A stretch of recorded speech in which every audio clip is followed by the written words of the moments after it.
ഉപരാഷ്ട്രപതി സ്ഥാനാർത്ഥിയെ തീരുമാനിക്കാൻ ഇന്ത്യ സഖ്യം നേതാക്കളുടെ യോഗം ഇന്ന് ചേരും. കോൺഗ്രസ് അധ്യക്ഷൻ മല്ലികാർജ്ജുൻ ഖർഗെയാണ് യോഗം വിളിച്ചിട്ടുള്ളത്. വോട്ടർ പട്ടിക വിവാദവും വോട്ട് മോഷണ ആരോപണങ്ങളും ഉൾപ്പെടെയുള്ള വിഷയങ്ങളിലെ തുടർ പരിപാടികളും ഇന്ന് ചർച്ചയാകും. വിവരങ്ങളുമായി കെ പ്രശാന്ത് ചേരുന്നുണ്ട്. പ്രശാന്ത്, ഉപരാഷ്ട്രപതി സ്ഥാനാർത്ഥിയെ തീരുമാനിക്കാൻ ഇന്ത്യ സഖ്യം നേതാക്കളുടെ യോഗം ഇന്ന് ചേരുന്നുണ്ട്. ഖർഗെയുടെ അധ്യക്ഷതയിലാണ് യോഗം ചേരുന്നത്. എപ്പോഴായിരിക്കും യോഗം ചേരുക?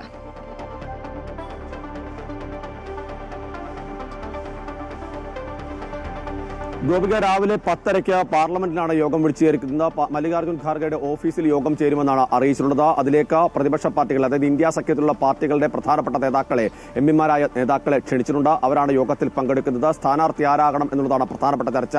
അതോടൊപ്പം തന്നെ നിലവിലെ രാഷ്ട്രീയ സാഹചര്യങ്ങൾ കൂടി വിലയിരുത്തുമെന്നാണ് നമുക്ക് മനസ്സിലാക്കാൻ കഴിയുന്നത്. പ്രത്യേകിച്ച് പാർലമെന്റിൽ കഴിഞ്ഞ കുറേ ദിവസങ്ങളായി വോട്ടർ പട്ടിക ക്രമക്കേടുമായി ബന്ധപ്പെട്ടും മറ്റു വിവിധ വിഷയങ്ങളുമായി ബന്ധപ്പെട്ട പ്രതിപക്ഷം വലിയ രീതിയിലുള്ള വിമർശനവും പ്രതിഷേധവുമാണ് ശക്തമാക്കിക്കൊണ്ടിരിക്കുന്നത്.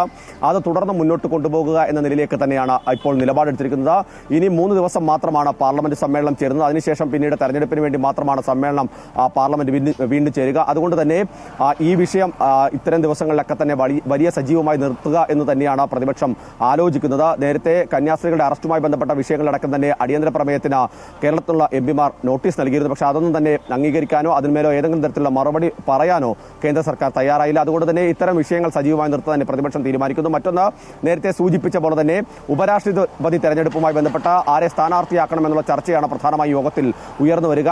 ഇതുവരെ ഒരു പേരിലേക്ക് പ്രതിപക്ഷ പാർട്ടികൾ എത്തിയിട്ടില്ല. അതേസമയം തന്നെ പ്രതിപക്ഷത്തിന്റെ പിന്തുണ ഇക്കാര്യത്തിൽ ഉറപ്പാക്കാൻ BJPയും കേന്ദ്ര നേതൃത്വവും കേന്ദ്ര സർക്കാരും കൃത്യമായി ഇടപെടലുകൾ നടത്തുന്നുണ്ട് എന്നാണ് നമുക്ക് മനസ്സിലാക്കാൻ കഴിയുന്നത്. മല്ലികാർജ്ജുൻ ഖാർഗെയെ രാജ്നാഥ് സിംഗ് ഇന്നലെ വൈകി ഫോൺ ചെയ്തു അദ്ദേഹത്തോട് സംസാരിച്ചു എന്നാണ് നമുക്ക് മനസ്സിലാക്കാൻ കഴിയുന്നത്. സ്വാഭാവികമായും പ്രധാനപ്പെട്ട മറ്റ് പാർട്ടികളുടെ നേതാക്കളുമായി, പ്രതിപക്ഷ നേതാക്കളുമായും കേന്ദ്ര സർക്കാരുമായി ബന്ധപ്പെട്ട വൃത്തങ്ങൾ സംസാരിക്കുന്നുണ്ട്. രാജ്നാഥ് സിംഗിനാണ് ഇതിന്റെ ഏകോപന ചുമതല ഇപ്പോൾ നൽകിയിട്ടുള്ളത്. കിരൺ റിജിജു ആണ് ഇതിന്റെ മൊത്തം കാര്യങ്ങൾ ചുമതല വഹിക്കുക എന്നുള്ളതാണ് BJP വ്യക്തമാക്കുന്നത്. അതുകൊണ്ട് ഈ 2 കേന്ദ്രമന്ത്രിമാരെ തന്നെയാണ് പ്രതിപക്ഷത്തിന്റെ പിന്തുണ ഉറപ്പാക്കാൻ ചുമതലപ്പെടുത്തിയിരിക്കുന്നത്. പ്രതിപക്ഷത്തിന്റെ പിന്തുണ ഉറപ്പാക്കിക്കൊണ്ട് ഒരു മത്സരം ഒഴിവാക്കി CP രാധാകൃഷ്ണനെ ചുമതല അദ്ദേഹത്തിന് തെരഞ്ഞെടുപ്പിന് എളുപ്പവഴി ഉണ്ടാക്കുക എന്നുള്ളതാണ് BJP ഘട്ടത്തിൽ ഉദ്ദേശിക്കുന്നത്.